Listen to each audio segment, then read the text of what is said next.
दीवाना बनाई के रे ए सुंदरी तोई कहाँ गेली रे मोखे दीवाना बनाई के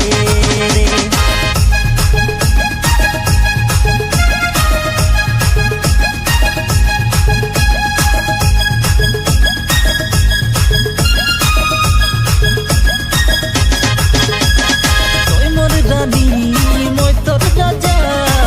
बिना के हुनाई के मोर पुना तोहे मोर ख्वाब तोहे सपना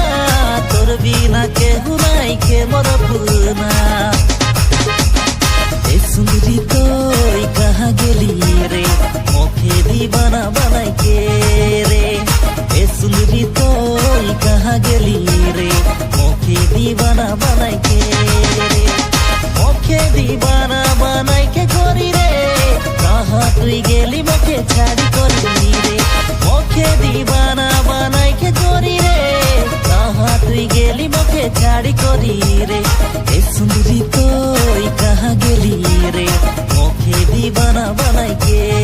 रे ए सुंदरी तोई कहाँ गेली रे मोखे दीवाना